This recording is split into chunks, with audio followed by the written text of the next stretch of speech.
warahmatullahi wabarakatuh. Waalaikumsalam warahmatullahi wabarakatuh. Terima kasih sekali dok. Terima kasih.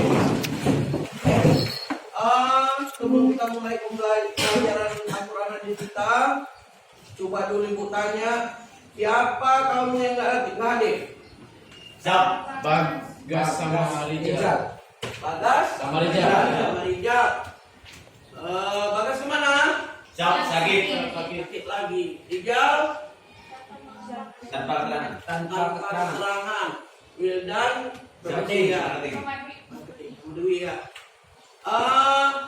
Hari ini pelajaran Al-Quran kita tentang kemukjizatan Al-Quran dalam aspek karena kita tahu Al-Quran adalah kalam Allah. Al-Quran adalah cakap Allah yang tidak bisa diubah-ubah dan dia selamanya tetap terjaga. Karena itu yang bilang Allah, siapa yang menjaga Al-Quran maka hidupnya juga akan terjaga. Memang sampai saat ini pun kalau memang ada orang yang memang lari dari ajaran Al-Quran itu, dia tetap bermasalah. Kalaupun Al-Quran itu diselewengkan, ada orang yang membuat Al-Quran itu berubah dari yang sebenarnya, cepat kali ketahuan. Karena memang Allah udah jaga. Allah bilang, kami jaga Al-Quran ini. Karena Al-Quran itu bukan cakap-cakap manusia biasa. Al-Quran itu firman Allah. Semua yang dikatakan di Al-Quran itu terjadi. Contohnya aja, Al-Quran itu zaman dulu adanya, tapi kejadian di negara kita ini tahun 2004 bumi ini disebabkan fenomena alam. Itu ini terjadinya tsunami di Aceh. Terjadi banjir besar-besaran, jutaan orang meninggal. Itu Al-Quran. Al-Quran itu kemukjizatannya. Buktinya itu hal yang luar biasa yang terjadi pada orang-orang yang dipilih Allah. Ulang begitu. Termasuklah dia hal yang luar biasa terjadi di Al-Quran. Itu karena kuasa Allah. Oke. Baik. Al-Quran ini kemukjizatannya dari dulu sampai sekarang. Kalau Al-Quran itu tetap terjaga kemukjizatannya, karena aspek-aspek kebenarannya, keautentikan Al-Quran itu nyata. Aspek-aspek keautentikan Al-Quran itu nyata. Pertama dari gaya bahasa. Dari gaya bahasa Al-Quran itu aja udah dibenarkan. Dari gaya bahasa Al-Quran itu aja dibenarkan. Tidak ada yang menyalahi. Apapun yang terjadi di Al-Quran itu semuanya benar. Wal-as contohnya, surah Al-Asri. Semua manusia itu dalam kerugian. Semua manusia itu berada dalam kerugian, kecuali orang-orang yang amanus wa amilus sholihat, orang-orang yang beramal soleh. Orang-orang yang beramal soleh pun tetap masuk api neraka, kecuali orang-orang yang memelihara anak yatim. Surah Al-Yatim. Ya kan? Orang yang sholat karena dia tidak menyanyiakan anak yatim. Oke. Baik, autentikan Al-Quran dari gaya bahasa. Digunakan oleh orang Arab. Ya kan, walaupun Al-Quran itu berbahasa Arab, pengantarnya, tapi dia mengandung makna yang sebenarnya. Bahkan Umar bin Khattab pun yang mula-mula dikenal sebagai orang yang memusuhi Islam, dia bilang, ya Allah, sebentar lagi Umar sampai ke muka rumah saya. Muliakan Al-Quran ini ya Allah, muliakan agama Islam ini ya Allah, dengan di antara dua Umar, Umar bin Khattab dengan Umar bin As. Diaminkan Allah. Masuk Islamlah Umar bin Khattab. Begitu digedornya itu mah, Dana, buka. Orang takut sadar. Umar masuk, matilah ini kami. Karena Nabi dalam hati, ya Allah, muliakan agamamu ini ya Allah, di antara dua Umar, Umar bin Khattab atau Umar bin As. Diaminkan Allah. Terjadilah Umar bin Khattab masuk Islam. Gara-gara dia dengar adiknya Fatimah bin Khattab baca Quran. Apa yang kau baca ini? Apa yang kau baca ini? Itulah dia kemujizat Al-Quran. Dari bacaan Al-Quran itu aja tergugah hati Umar bin Khattab untuk masuk Islam. Kemudian yang dihasilkan dari suara-suara dalam bahasa Arab. Terus ada urutan bersama aja semuanya. Ada A, ada A. Itulah dia. Oke. Baik, lanjut. Kejadian nabi-nabi yang dulu. Kejadian Korun, kejadian Firaun, kejadian Al-Quran itu ada namanya surah Al-Qasas. Kisah-kisah tentang kejadian-kejadian itu. Korun yang kaya raya tapi pelit, akhirnya masuk ke dalam tanah. Kemudian cerita Nabi Musa, juga pada saat itu banyak sihir, tongkat bisa jadi ular, tongkatnya ular semua. Kemudian belah Nabi Musa itu laut tanah itu pakai tongkat. Kami mulai pesan Tuhan, tolong kami. Jualan umat Nabi Musa ke sana. Ikuti dengan Fir'aun di tengah jalan, menyatu lagi laut itu, menambah Fir'aun di dalam laut itu. Itu kemujizatan yang didapat oleh nabi-nabi. Di mana dibacanya di Al-Quran. Oke, lanjut. Aspek ilmiahnya.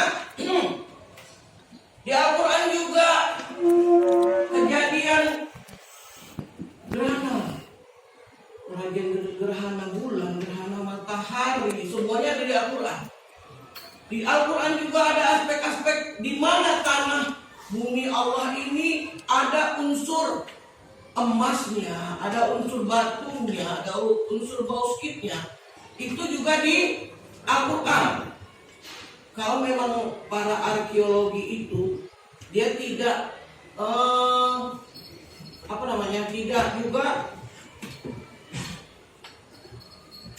mempelajari tanah itu, bukan cuma sekedar gitu-gitu aja, tapi ada tempat-tempatnya. Dia tahu ini di Al-Quran itu ada tempat-tempatnya. Oke, ibu mau kalian coba buat dulu 3 kelompok, coba diskusikan apa saja kemujizatan Al-Quran itu. Di sini lama kembali. Ini berdiri dah, berdiri. Ya, berdiri semua. Ini kan nggak usah rimpau. Kalian pagi ini Rijal sama Bayu sama Randy pindah kemana? Yang satu kelompok diskusi. Udah anak. Mana? Ya kalian keluar dulu. Baik, semuanya kita sudah bagi 3 kelompok. Kelompok pertama, Winfi dan kawan-kawannya. Kelompok kedua, Salsabila dengan kawan-kawannya. Kelompok ketiga, Sabrina dengan kawan-kawannya. Febrina dengan kawan-kawannya. Oke, buat dulu ketua kelompoknya, anggota kelompoknya yang mau didiskusikan. Yang pertama, apa ikan? Yang kedua, apa itu Al-Quran? Yang kedua, kenapa Al-Quran diturunkan Allah? Kenapa Al-Quran itu diturunkan Allah? bahasan ya. Yang terakhir, apa aja yang kamu ketahui tentang mukjizat Al-Quran? Silakan 5 menit waktunya. Silakan diskusikan. Buat dulu nama ketua kelompoknya, anggotanya, terus hasil diskusi dan nanti tanya. Pasti termasuk kelompok orang ini.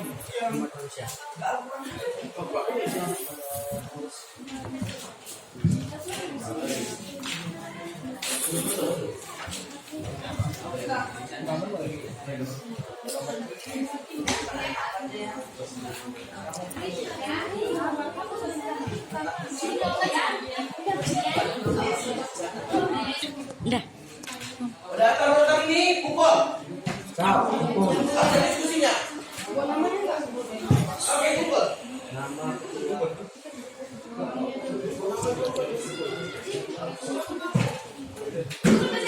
Udah kembali. Baik. Satu. Nomor 2. Nomor 3.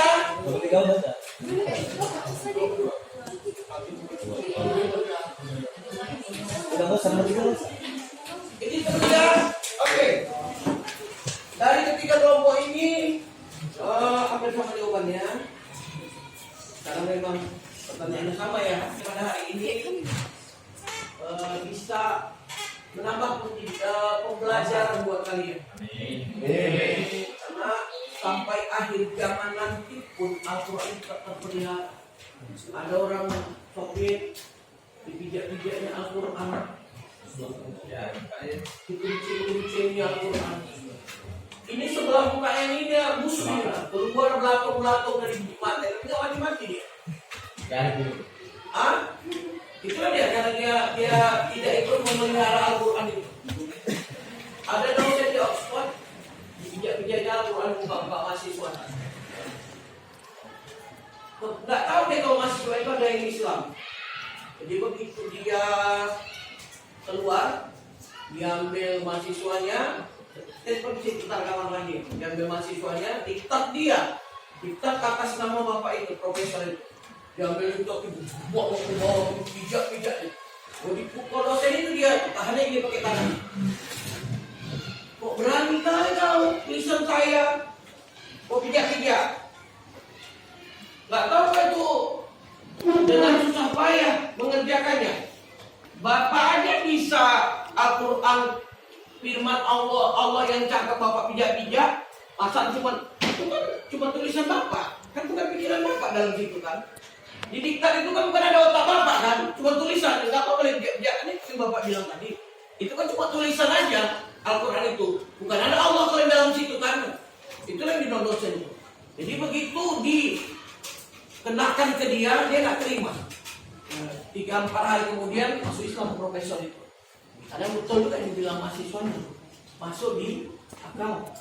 Karena memang begitu dipijak dosen itu, nggak ada Tuhan dalam di situ. Itu kan cuma kertas aja tulisan-tulisan larang.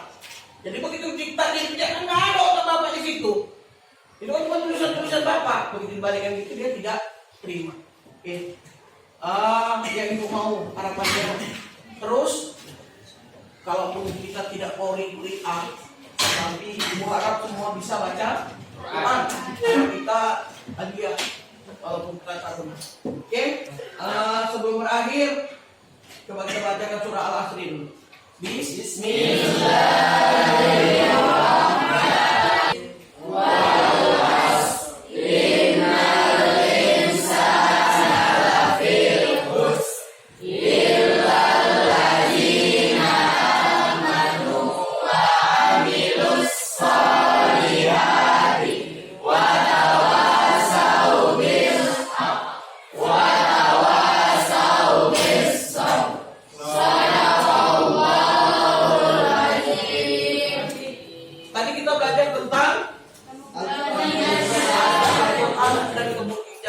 Aspek-aspeknya. Apa yang diambil pelajaran dari diskusi kita tadi?